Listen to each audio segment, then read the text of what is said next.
पाकिस्तान के बारे में जो इंडिकेटर्स हैं वो मुनासिब नहीं हैं। जो भी ग्लोबल रिपोर्ट्स आ रहे हैं उनके अंदर फिच की रिपोर्ट हो, एशियाई तरक्याती बैंक की रिपोर्ट हो और मूडीज़ की रिपोर्ट हो, इनके जो हैं वो कोई अच्छे, पिछले दिनों इकोनॉमिस्ट ने भी एक रिपोर्ट दी है, कोई अच्छे नहीं है। ऐसी सूरत के अंदर इकॉनमी की बात की जाए, एक्सपोर्ट्स को बढ़ाने की बात की जाए और इसके हवाले से बात की जाए और अपने अहबाब से पूछा जाए कि बांग्लादेश ने तरक्की तब शुरू की थी जब वहाँ पे एक तरफ स्ट्राइक चल रही होती थी और दूसरी तरफ कंटेनर जो होते थे उनका डिपार्चर डिले नहीं होता था, जो उनके एक्सपोर्ट्स के कंटेनर होते थे। और ये जब बात हमने 90 की दिहाई में वहाँ से सुनी तो हमें लगा कि अब ये मुल्क आगे निकल जाएगा, तो निकल गया जी, फिर साढ़े तो आगे निकल गया। दुनिया के ममालिक जो हैं वो अपने इस जो पॉलिटिकल रिलेशन है उसके थ्रू अपनी इकोनॉमी को बूस्ट करते हैं। माफ है पाकिस्तान ने कभी भी इसके ऊपर संजीदगी का मुजाहरा नहीं किया। हमारी जितनी पूरी दुनिया में एक्सपोर्ट है उससे 4-5 बिलियन ज्यादा इंडिया की तरफ अफ्रीका में एक्सपोर्ट है। अफगानिस्तान के साथ जो है हमारी जो एक्सपोर्ट है वो तो अपनी जगह पे है, उसने नहीं बढ़ना। वहाँ पे जो स्मगलिंग है वो बढ़ रही है, क्योंकि आपके मुल्क से चीनी भी वहां जा रही है, आपके मुल्क से, यूं समझ लें कि आपकी आबादी जो है वो सिर्फ पाकिस्तान की नहीं है, अफगानिस्तान भी आप पे ही डिपेंड करता है और वहाँ यहाँ पे बेशुमार चीजें वहां जाती हैं। तो अभी भी अफगानिस्तान का पीछे एक डेलीगेशन यहाँ मेरे पास आया हुआ था, लाहौर चैम्बर में भी आए हैं, मेरे साथ भी उनकी डिस्कशन हुई है, हाई पर डेलीगेशन था और मैंने महसूस किया है कि वो अभी भी इंडिया की तरफ ज्यादा देखते हैं। तो ये जो पोलिटिसाइज है इकोनॉमी, उससे हमें निकलना होगा। तो इस हवाले से गवर्नमेंट जितनी देर तक सीरियस नहीं होगी, मैं मायूस हूँ कि हुकूमत सीरियस नहीं होती है, कोई भी हुकूमत हो, पिछली हुकूमतें थी या ये हुकूमत है, बिल्कुल सीरियसनेस नहीं है। जिस तरह ईरान के साथ है, ईरान के साथ आपकी एक्सपोर्ट इसलिए नहीं बढ़ सकती कि इंटरनेशनली उसके ऊपर पाबंदियां हैं, मगर इंटरनेशनली पाबंदियां पहले भी थी जब ईरान इंडिया के ब्लॉक में था। तो इंडिया ने वहां पे अपना इंडिया हाउस बनाया हुआ था, वहां पे वेयर हाउसेज थे, बार्टर सिस्टम था, वहां पे उनकी ऑफिशियली गवर्नमेंट के लोग बैठे हुए थे जो चीजों को हैंडल करते थे। जो अभी आपने बात की ना कि ये एक चीज यहाँ से राइस भेज रहा है तो वो राइस वाला ऑयल तो इम्पोर्ट नहीं करना चाहता, तो वो चीजें उनकी गवर्नमेंट वहां पे बैठ के मैनेज करती थी। वहां से और भी काफी चीजें इम्पोर्ट हो रही हैं, फ्रूट बड़ा इम्पोर्ट हो सकता है और होता भी है। और पाकिस्तान से वहां पे जिस तरह बेचारी साहब ने इसमें पॉइंट आउट किया है कि राइस की वहाँ बड़ी डिमांड है, राइस के अलावा वहाँ बेशुमार चीजें हैं। पाकिस्तान से ऑटो पार्ट्स भी वहाँ जाते रहे हैं और अभी भी जाते हैं। टेक्सटाइल सेक्टर की वहाँ बहुत डिमांड है, टेक्सटाइल की। इंडिया पुराने कपड़े, इंडिया से पुराने कपड़े, इंडिया में देखें कितनी गुर्बत है, इंडिया से पुराने कपड़े वहाँ जाके बिकते रहे हैं।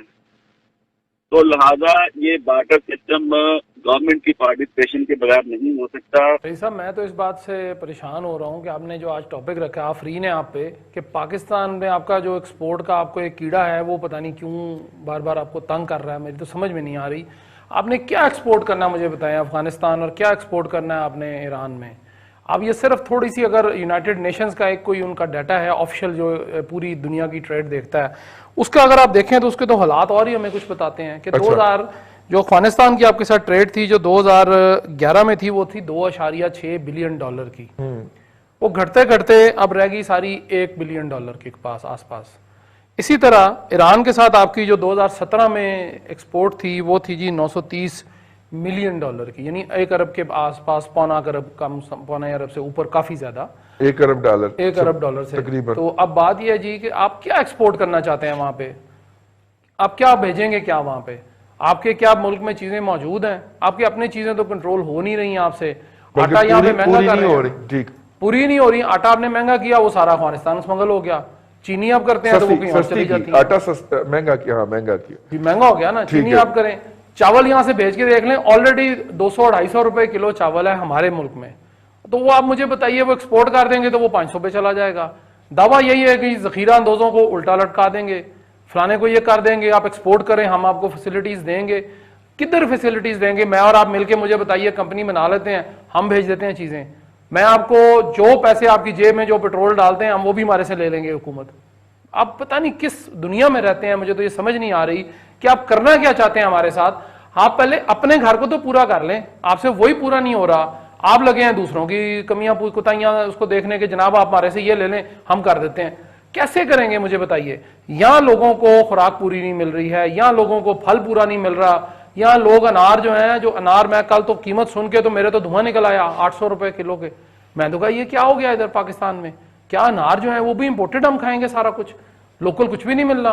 अंगूर कोई पता ही नहीं है हमें, 800-600 से नीचे अंगूर ही नहीं आया इस दफा, पता नहीं किधर चला गए अंगूर भी, फल। आप क्या चीज यहां से भेजना चाहते हैं? मैंने आपको जिन्स गिनाई है, जिन्स ही भेजेंगे ना। आप कहते हैं जी ऑटोमोबाइल की चीजें भेज दें, मुझे आप बताइए कि पाकिस्तान में गाड़ी 42 लाख रुपए की मिलती है, वही गाड़ी इंडिया में जो है वो 16-16.5 लाख रुपए की है।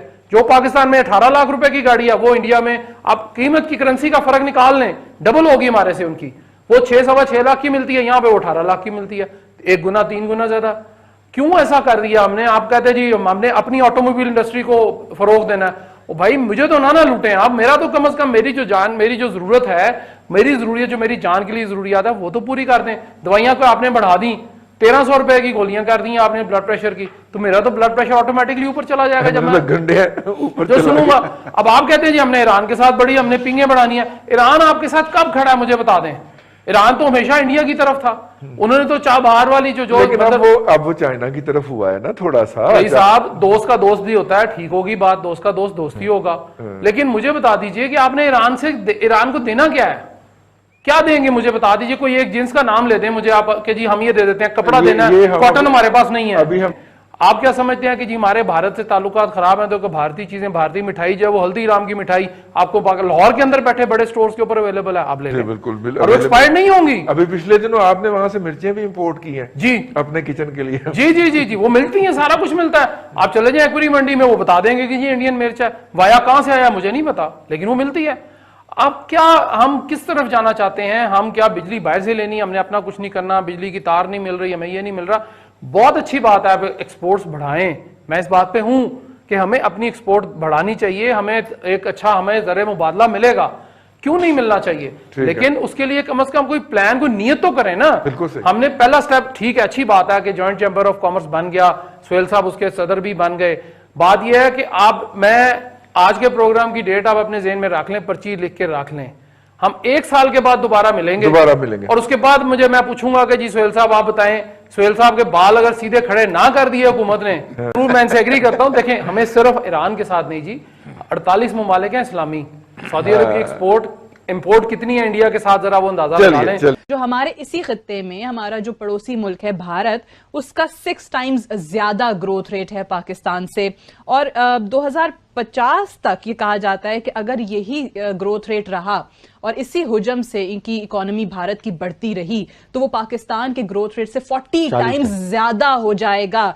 तो अभी तो हम मैनेज कर रहे हैं, लेकिन अगर 40 टाइम्स ज्यादा होता है तो ये तो national security crisis for Pakistan हो सकता है। हम क्रिटिसाइज करते हैं कि नहीं जी पॉलिटिकल इंस्टेबिलिटी हो गई, तो हम तो खुद पाकिस्तान का जो इंप्रेशन है, परसेप्शन है फॉरेन डायरेक्ट इन्वेस्टमेंट के लिए, उसको खराब कर रहे हैं, नंबर 1।